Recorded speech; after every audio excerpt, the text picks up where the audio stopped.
Em Atos 24, vemos a fé de Paulo ser testada diante do tribunal do governador Félix. Entre acusações injustas e manipulações políticas, este capítulo nos ensina sobre a firmeza do testemunho cristão e da nossa identidade em Deus quando somos pressionados pelo mundo.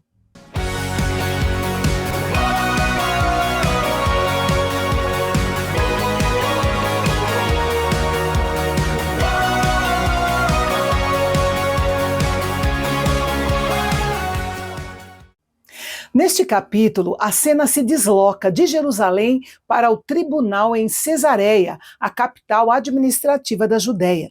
5 dias após a chegada de Paulo, a cúpula do poder judaico desce de Jerusalém para acusá-lo formalmente diante do governador Félix.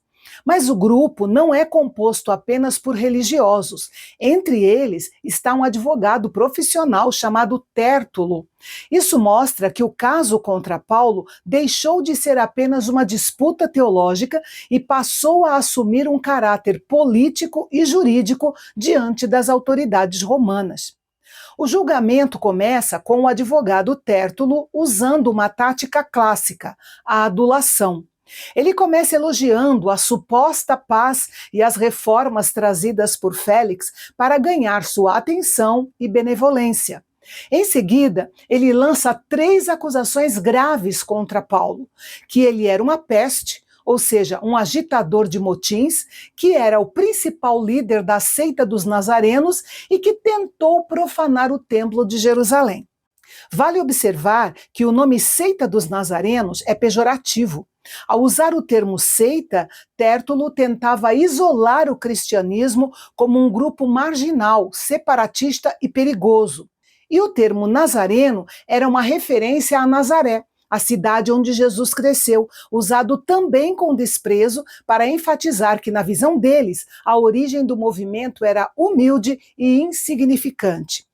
Para o Império Romano, a acusação de causar motins e tumultos era a mais perigosa, pois Roma não tolerava instabilidade.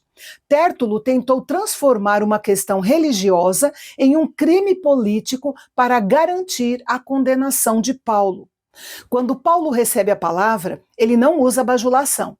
Ele reconhece a autoridade de Félix, mas vai direto aos fatos, nos dando exemplo de como manter a calma e a clareza quando somos confrontados por acusações falsas. E também como a nossa fé deve falar, tanto através das nossas palavras, quanto da nossa paciência. Paulo desafia os acusadores a provarem qualquer um dos crimes dos quais o acusam, como também provarem que o encontraram discutindo com alguém ou agitando a multidão, seja no templo ou nas sinagogas. Ele admite ser seguidor do caminho, que era o nome pelo qual os próprios seguidores de Jesus se identificavam antes do termo cristão se tornar comum. Mas também enfatiza que isso não é uma rebelião, e sim o cumprimento da própria lei e dos profetas em que os judeus também acreditam. Ele destaca que o ponto central de toda a confusão foi quando ele gritou em alto e bom som diante do sinédrio que estava sendo julgado por causa da ressurreição dos mortos. Félix, que conhecia bem o caminho, provavelmente por causa da sua esposa judia, percebeu que Paulo era inocente. No entanto, em vez de soltá-lo, adiou a decisão para quando o comandante Cláudio Lísias chegasse. Esse adiamento era uma manobra política comum para evitar problemas com as lideranças judaicas, sem necessariamente condenar o cidadão romano contra o qual não havia provas concretas de crime contra o Estado. Félix manteve Paulo em uma prisão domiciliar leve por mera conveniência política e ganância. Ali, Paulo podia receber visitas e cuidados dos seus amigos, como Lucas, que sempre esteve por perto, e Filipe, que morava em Cesareia. É importante ressaltar que o sistema prisional romano não fornecia alimentação, vestimentas e outros itens pessoais. Os prisioneiros dependiam inteiramente da ajuda de amigos e familiares para sobreviver. Isso ajuda a entender por que os cristãos visitavam presos e levavam auxílio material. Passados alguns dias, Félix veio com Drusila, sua mulher, e mandou chamar Paulo para que ele falasse a respeito da sua fé em Jesus. Um detalhe que vale a pena pontuar aqui é que a história secular nos conta que Félix, ou Marco Antônio Félix, era um ex-escravo que subiu ao poder graças à influência do seu irmão no Palácio Imperial.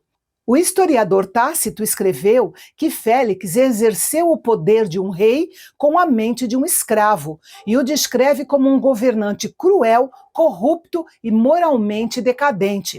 Sua esposa, Drusila, era uma princesa judia que, segundo relatos antigos, Félix convenceu a abandonar seu marido anterior para se casar com ele.